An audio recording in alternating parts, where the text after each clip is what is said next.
नमस्कार, बहुत बहुत स्वागत है आज के इस वीडियो में। ईपीएफ खाता धारक नौकरी छोड़ने के बाद अपने पेंशन का पैसा किस तरह से निकाल सकते हैं, तो उसी के बारे में अभी मैं आपको इस वीडियो में पूरी जानकारी देने वाला हूँ।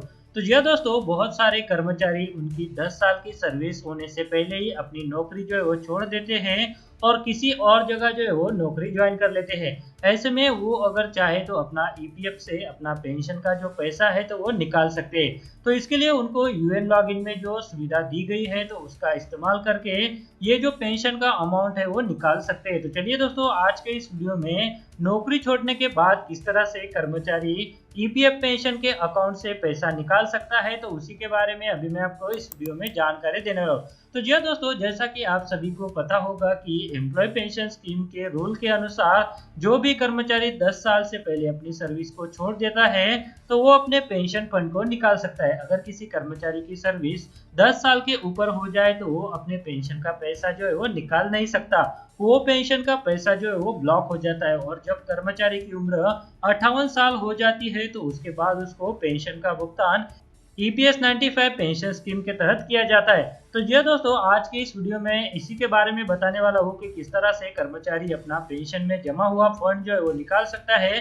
तो इसके लिए आपको जो है वो यूएन मेंबर पोर्टल का जो वेबसाइट है तो वहां पर जाकर आपका पैसा जो है वो आप निकाल सकते हैं। तो इसके लिए आपके पास आपका यूएन नंबर होना चाहिए, वो एक्टिवेट होना चाहिए और आपका जो पासवर्ड है वो आपको पता होना चाहिए। तो आपका यूएन आईडी और पासवर्ड यूज करके आप यूएन मेंबर पोर्टल पर लॉगिन करके अपना पेंशन का जो दावा है वो वहां पर सबमिट कर सकते हैं। तो चलिए दोस्तों, यूएन में लॉगिन करने के बाद हम किस तरह से पेंशन का पैसा विड्रॉल करने के लिए अप्लाई कर सकते हैं तो उसके बारे में अभी हम जान लेते हैं। पर दोस्तों, उससे पहले मैं आपसे हमेशा की तरह एक रिक्वेस्ट करूंगा कि अगर आप हमारे चैनल पर नए हैं और आपने हमारा चैनल अभी तक सब्सक्राइब नहीं किया है तो वीडियो के नीचे एक रेड कलर का बटन है, उसे प्रेस करके आप चैनल को सब्सक्राइब करके रख लीजिए और उसके बाद एक बेल का बटन भी आएगा, उसे भी आप प्रेस कर दीजिएगा ताकि भविष्य में जो भी अपडेट आए तो उसका नोटिफिकेशन आपको सबसे पहले मिल सके।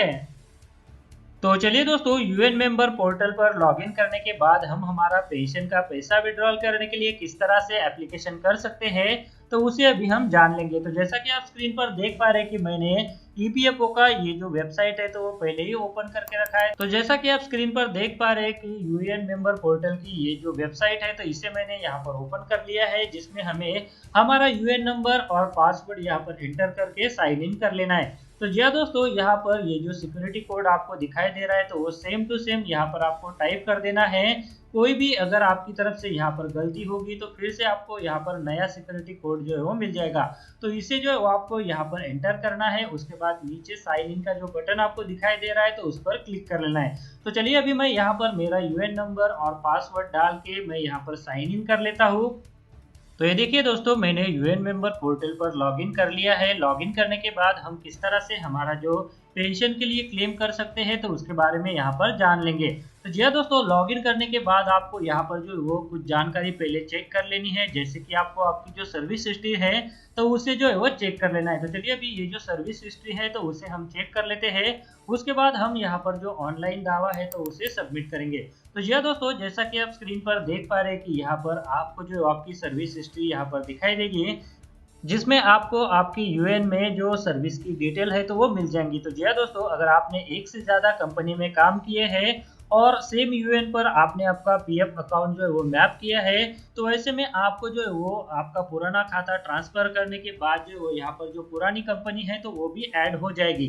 तो जी हाँ दोस्तों, यहाँ पर जो है वो दो कंपनियों के पीएफ अकाउंट जो है वो इस यूएन में जो है वो यहाँ पर मैप किए गए हैं। तो जी हाँ दोस्तों, यहाँ पर जो है वो इसका मतलब है कि जो पुराना पीएफ का अमाउंट है, जो पुराना पीएफ का पैसा है, पीएफ के पैसे के साथ जो पेंशन का अमाउंट भी है तो वो भी यहाँ पर जो है वो ट्रांसफर हो गया है। इसके साथ में आपको जो है वो आपकी जो लास्ट सर्विस है, यानी आपने जो भी कंपनी सबसे लास्ट में छोड़ी है तो उसमें जो भी आपकी एग्जिट डेट यहाँ पर हो तो वो मार्क होनी चाहिए।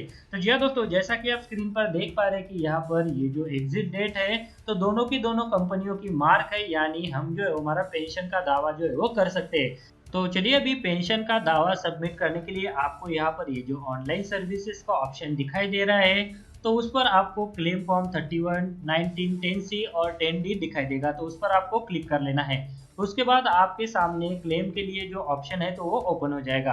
उसके बाद यहाँ पर आपको आपका जो बैंक अकाउंट नंबर आपने केवाईसी में अपडेट किया है तो वो same to same bank account जो है वो आपको यहाँ पर एंटर करके वेरीफाई कर लेना है। तो चलिए, जैसा कि आप स्क्रीन पर देख पा रहे हैं कि यहाँ पर जो बैंक अकाउंट नंबर है तो एंटर हो गया है। उसके बाद यहाँ पर वेरीफाई करना है। वेरीफाई का बटन पर क्लिक करने के बाद यहाँ पर हमें ये मैसेज शो हो जाएगा जिस पर हमें यस पर क्लिक कर लेना है। उसके बाद यहाँ पर प्रोसीड फॉर ऑनलाइन क्लेम का जो ऑप्शन है तो उस पर हमें क्लिक कर लेना है।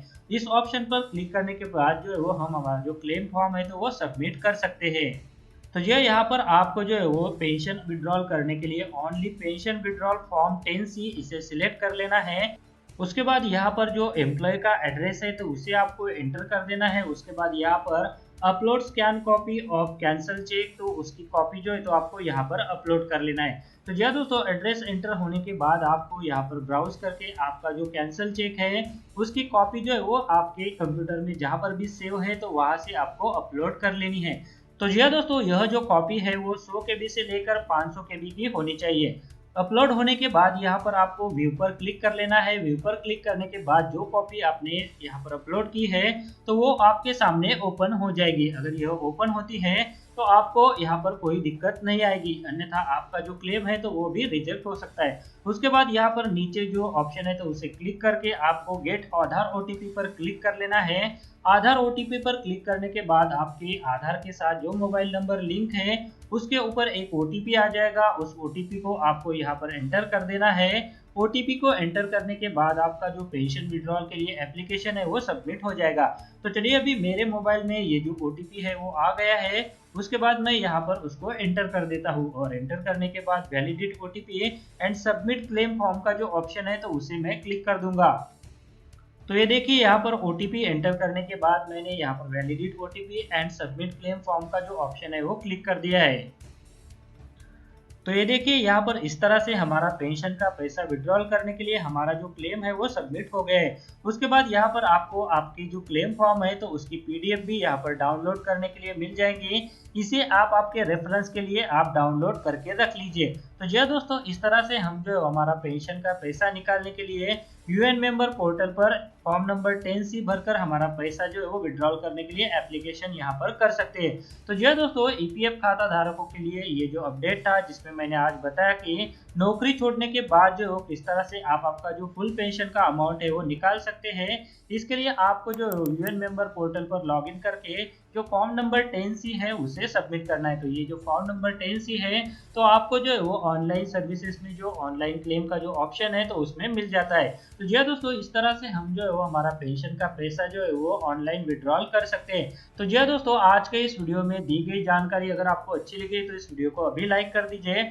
और इस वीडियो को आप ज्यादा से ज्यादा शेयर कीजिए ताकि इसके बारे में सभी कर्मचारियों को और पेंशन धारकों को पता चल सके। और इसी तरह के अपडेट जानने के लिए अगर आपने चैनल को अभी तक सब्सक्राइब नहीं किया है तो वीडियो के नीचे जो रेड कलर का बटन है उसे प्रेस करके आप चैनल को सब्सक्राइब करके रख लीजिए और उसके बाद एक बेल का बटन भी आएगा उसे भी आप प्रेस कर दीजिएगा ताकि भविष्य में जो भी अपडेट आए तो उसका नोटिफिकेशन आपको सबसे पहले मिल सके।